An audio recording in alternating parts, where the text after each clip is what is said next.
So I got peer pressured by a viewer into making a video of my drone specs, so here we are. Let's get started. So I guess the first thing to mention is that this is a 5-inch drone, which basically means that the propellers are 5-inch in diameter. Second important thing is it is a 6S drone. The S rating of a battery is basically how many lithium cells it has.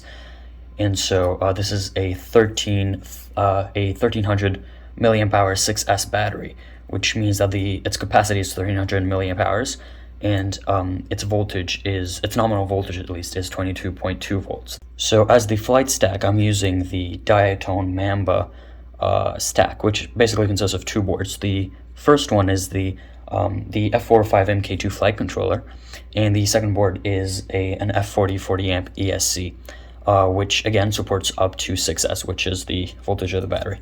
Then the motors are Emax Echo 2207 1700 kV, which support 3 to 6S, and so again they support 6S, which is the voltage of the LiPo we're using. FPV drone motors in the 5-inch range usually have one of two sizes, the first one being 2306 and the second one being 2207. I heard that the 2207s are smoother, and so that's the reason I chose those motors here.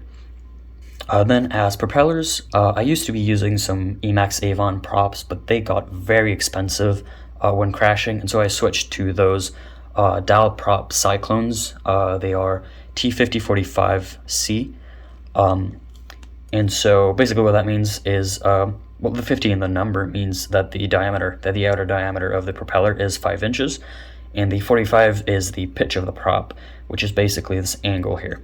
And so a 45 pitch means that if the prop were to rotate a full rotation, in a perfect world, it would move up 4.5 inches. And as you might have noticed, the whole drone is running on a Impulse RC frame clone, because the actual Impulse RC frame is very expensive. So I simply took a cheap clone and replaced all of the screws by higher quality screws so that they just wouldn't rip out anymore. And I also upgraded the standoffs with proper higher quality aluminum standoffs. As for the FPV system, I'm using an Eachine TX805, I believe, which goes up to 800 milliwatts, which is plenty for me. I'm just using a generic stubby antenna in the back here. And I have the Foxeer Razor Mini CMOS camera in the front, which is just a good brand for cameras. It's the mini size of camera, which means it's going to fit straight into the frame directly without any mounts. And finally, I have the Caddx Orca up here, which is a good alternative to a GoPro Session. And obviously it's mounted on a 3D printed mount. It's custom printed, custom designed, and it's in TPU, and so it's basically impossible to break it.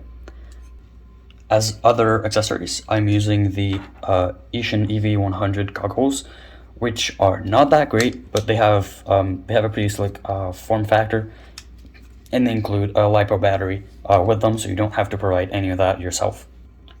The FS-I6X transmitter from FlySky, I actually modified some of the switches. And so there used to be two longer switches here. I actually changed them for shorter ones, and so now I have 3 short 2-position switches and a short 3-position switch. The reason why I changed those for shorter ones is because they just kept breaking. And finally, I also have some custom 3D printed gimbal protectors, I guess, for the transmitter.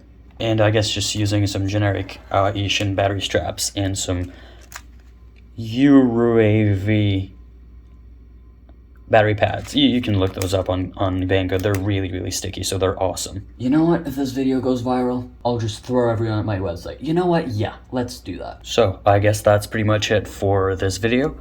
If you would like to have links to all the parts I used to build this drone, don't forget to check out my website. That's going to be linked in the description. Thanks for watching, and I will see you later. I need an outro. Thank you for your attention. I shall see you in the next video.